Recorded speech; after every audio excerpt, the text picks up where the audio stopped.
നമ്മൾ എന്തിനാണ് ഇത്രയും കഷ്ടപ്പെട്ട് ജീവിക്കുന്നത്? നല്ലൊരു ജീവിതം ഉണ്ടാക്കാൻ, അല്ലെ? സന്തോഷകരമായിട്ട് ജീവിക്കാൻ.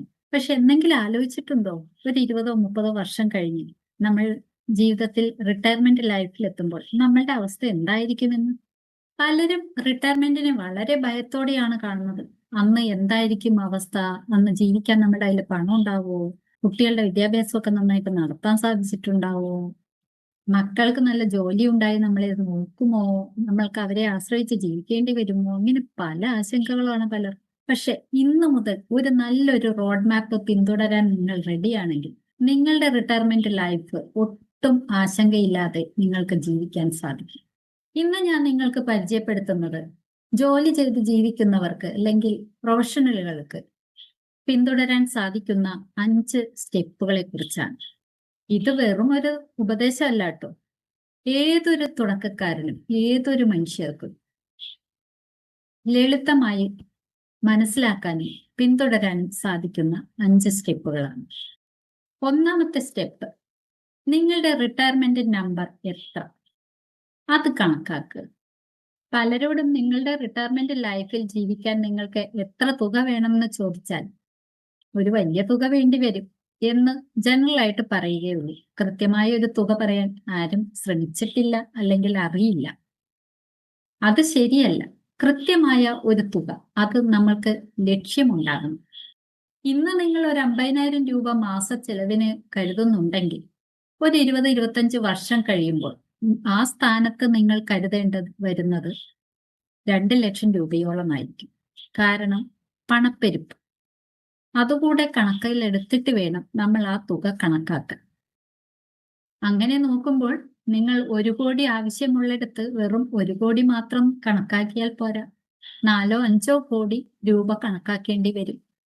നിങ്ങൾ ചെയ്യേണ്ടത് ഇത് മാത്രം: നിങ്ങളുടെ ഇന്നത്തെ മാസ ചെലവ് എത്ര രൂപയാണോ അതിനെ 25 കൊണ്ട് ഗുണിക്കുക.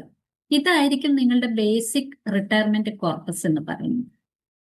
ഈ തുക കണ്ടിട്ട് പേടിക്കേണ്ട കാര്യമില്ല. ഇത് എങ്ങനെ ഉണ്ടാക്കാം എന്നുള്ളത് സ്റ്റെപ്പ് ബൈ സ്റ്റെപ്പ് ആയിട്ട് ഞാൻ പറയുന്നു. Step 2, build your safety net. ഒരു സുരക്ഷാ വലയം അത് നമ്മൾ നിർമ്മിക്കണം.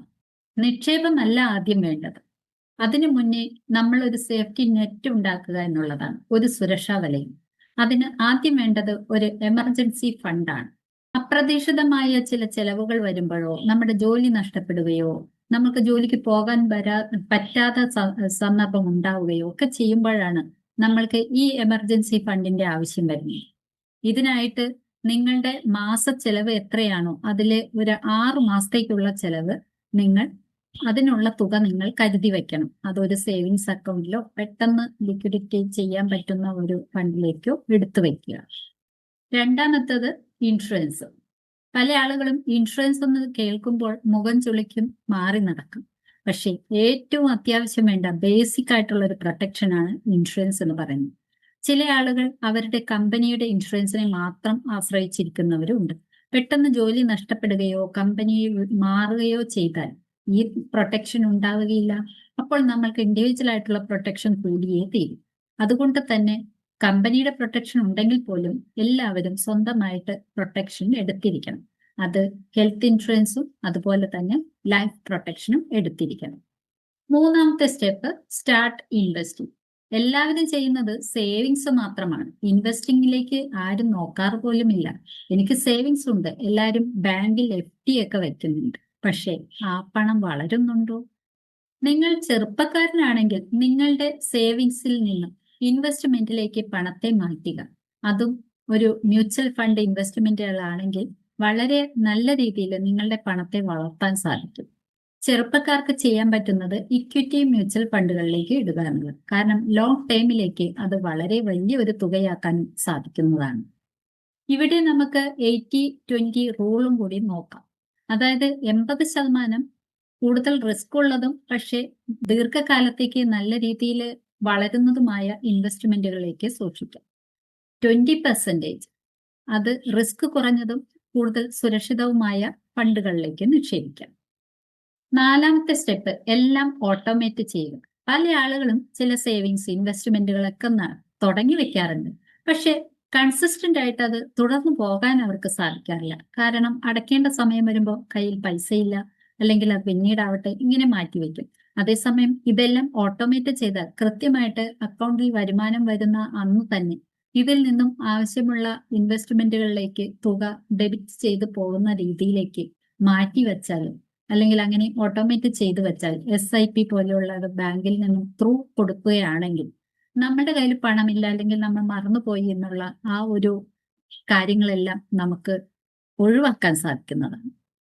എല്ലാ മാസവും നിശ്ചിത തീയതിയിൽ നിങ്ങൾക്ക് വരുന്ന ഇൻകത്തിൽ നിന്നും തുക നിങ്ങളുടെ ഇൻവെസ്റ്റ്മെന്റുകളിലേക്ക് ഓട്ടോമാറ്റിക്കായി മാറുന്നു.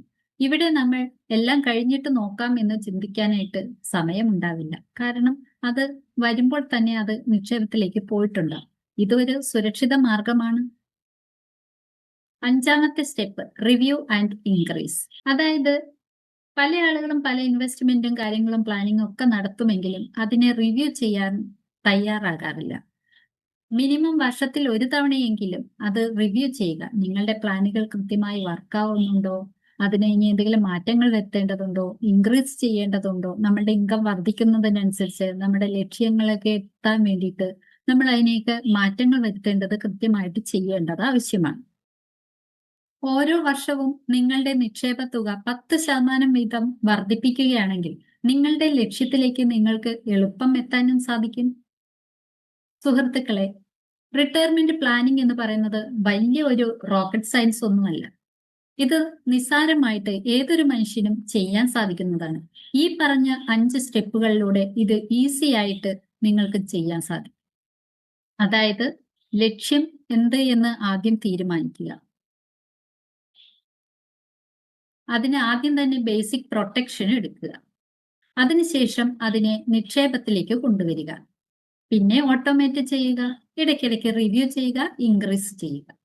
ഒരു തുടക്കക്കാരന് ചിലപ്പോൾ ഇത് അത്ര സിമ്പിൾ ആയിട്ട് തോന്നില്ല. പക്ഷെ നല്ലൊരു ഗൈഡൻസ് ഉണ്ടെങ്കിൽ നിങ്ങൾക്ക് ഇത് സിമ്പിൾ ആയിട്ട് നടത്താൻ സാധിക്കും. ഇതിനു വേണ്ട ഒരു റോഡ് മാപ്പ് ഞാൻ റെഡിയാക്കി നൽകുന്നുണ്ട്. ഇതിന് നിങ്ങൾക്ക് താല്പര്യമുണ്ടെങ്കിൽ, നിങ്ങൾ സീരിയസ് ആയിട്ട് നിങ്ങളുടെ റിട്ടയർമെന്റ് പ്ലാനിംഗ് നടത്താൻ ആഗ്രഹിക്കുന്നുണ്ടെങ്കിൽ നിങ്ങൾക്ക് സ്റ്റാർട്ട് എന്ന് എനിക്ക് മെസ്സേജ് ചെയ്യാം. ഇന്നത്തെ ചെറിയൊരു തീരുമാനം നാളത്തെ നിങ്ങളുടെ വലിയൊരു ഭാവിയെ കണക്കാക്കുന്നതാണ്. ഈ വീഡിയോ നിങ്ങൾക്ക് ഉപകാരപ്പെട്ടെങ്കിൽ, ഇഷ്ടപ്പെട്ടെങ്കിൽ നിങ്ങളുടെ കൂട്ടുകാർക്കോ ബന്ധുക്കൾക്കോ നിങ്ങളുടെ പരിചയത്തിലുള്ളവർക്കോ ഇത് ഷെയർ ചെയ്യുക. അവർക്ക് കൂടി ഒരു റിട്ടയർമെന്റ് പ്ലാനിംഗ് നടത്താൻ സാധിക്കട്ടെ. വീണ്ടും നമുക്ക് അടുത്ത വീഡിയോയിൽ കാണാം.